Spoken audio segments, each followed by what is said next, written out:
السلام علیکم دوستوں، ویلکم ہے آپ سب کا ایک اور نئی ویڈیو میں۔ اگر آپ نئے ہیں تو چینل کو ضرور سبسکرائب کریں اور ویڈیو پسند آئے تو لائک اور کمنٹ کرنا مت بھولنا۔ آج کی سٹوری 2 پارٹس میں ڈیوائیڈڈ ہے۔ امید کرتا ہوں کہ آپ کو پسند آئے گی۔ تو چلتے ہیں آج کی ویڈیو کی طرف۔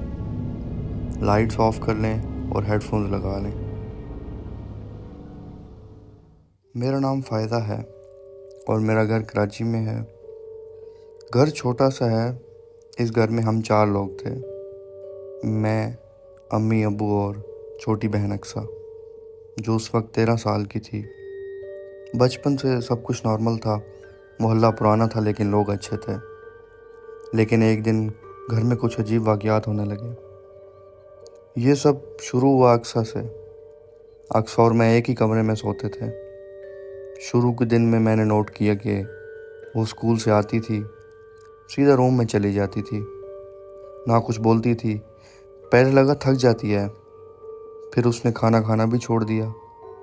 رات کو نیند میں اٹھ کے بیٹھ جاتی تھی، کہتی تھی مجھے ڈر لگ رہا ہے۔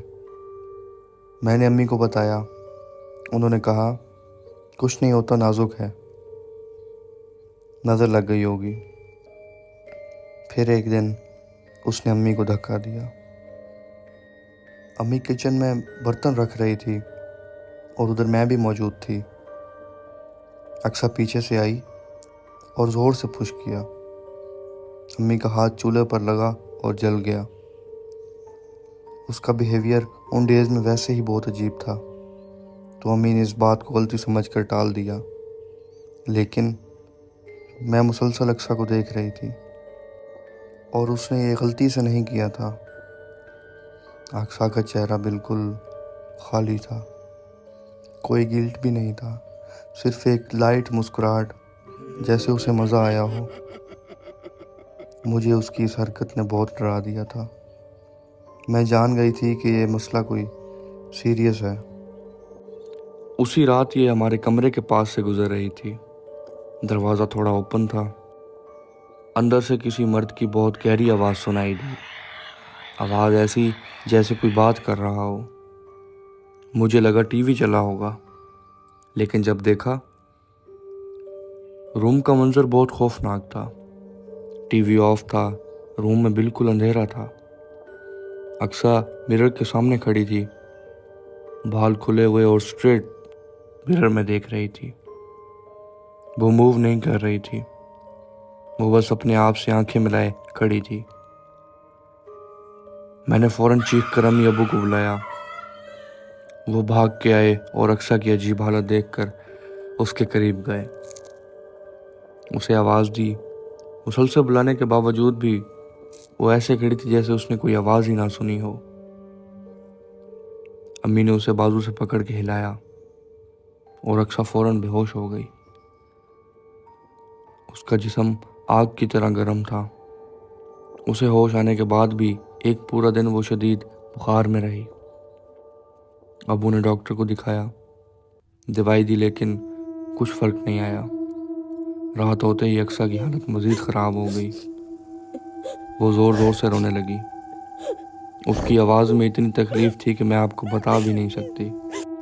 وہ چیخ چیخ کر کہہ رہی تھی کہ مجھے مار رہے ہیں۔ پھر وہ بولنے لگی، لیکن کسی اور زبان میں، ایسی زبان جو ہمیں سمجھ نہیں آ رہی تھی۔ اس کی آواز بھی کسی بھاری جانور کی آواز میں تبدیل ہو گئی، اور صرف تھوڑے ہی منٹ بعد اقصیٰ چلی گئی۔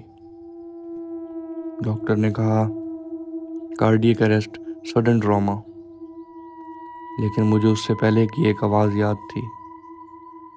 اس کے جنازے کے بعد بھی گھر میں سکون نہیں ہوا، بلکہ ایک عجیب سی گھبراہٹ تھی، جیسے کوئی ہر وقت چاروں طرف گھوم رہا ہے، دیوار کے پیچھے، پلنگ کے نیچے یا دروازوں کے کناروں میں۔ جب میں سوتی تو لگتا کوئی خاموشی سے مجھے گھور رہا ہے۔ ایک رات مجھے امی کی آواز سنائی دی، فائزہ ذرا ادھر تو آ جا۔ میں نے فوراً لانج میں دیکھا، امی گہری نیند میں سو رہی تھیں۔ مجھے سمجھ آ گیا یہ آواز ان کی نہیں تھی۔ اگلے دن امی نے خود کہا اب بہت ہو گیا، اس گھر میں کچھ رہتا ہے۔ ابو نے ایک مولوی صاحب کو بلایا جو اس کام کے لیے بہت مشہور تھے۔ انہوں نے پورا گھر دیکھا، ہر کونے تک گئے، پھر صرف ایک آیت پڑھی اور ہمیں سیدھا دیکھ کے کہا گھر پہ ایک شیطانی جن کا قبضہ۔ اسی دن سے ہمیں سورہ بقرہ کا وظیفہ شروع کیا۔ ہر رات کو گھر میں سورہ بقرہ کی تلاوت کی جانے لگی۔ پہلی رات تو معمول کے مطابق گزری، لیکن دوسری رات سے چیزیں الٹنے لگیں۔